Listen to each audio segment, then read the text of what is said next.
Viewers, there's more breaking news coming in when we are keeping a close watch on Iran at this point of time in the bulletin. Trump now issues warning to Iran, with President Donald Trump warning senior regime officials in Tehran, saying that if Iran begins killing protesters, the United States will hit hard.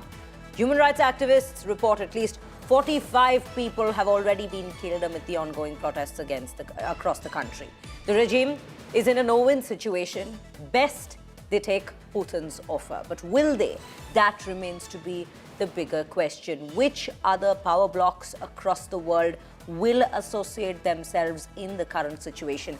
That remains to be the big question. But yes, right now what we are learning is Trump's warning has come in that if anything happens to the protesters, any kind of violence takes place against the protesters, then they will be facing dire consequences, and that the US is ready to hit them hard.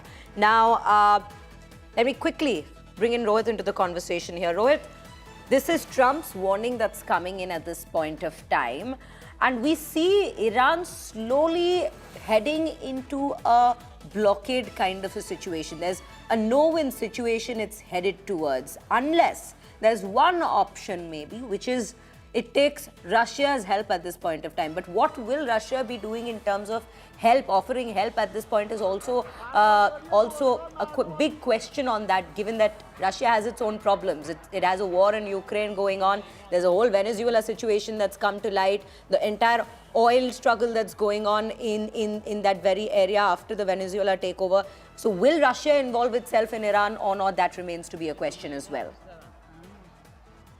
I don't think the Russians would want to take, a direct involvement if the U.S. gets involved. I'm pretty sure they would call for de-escalation.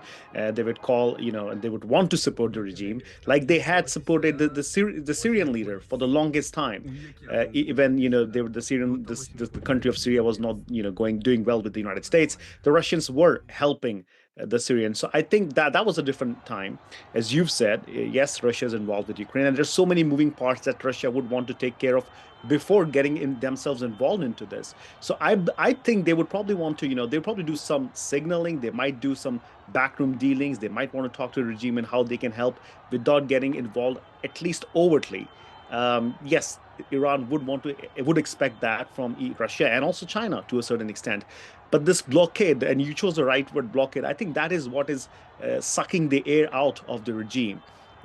People are unhappy. They have been unhappy for a while. We remember those images from not too long ago when women were cutting their hair in protest of what was going on in Iran. So I think this is a very, very, very delicate and a difficult situation for the Iranian regime. They will have to find a way out if they want to keep ruling.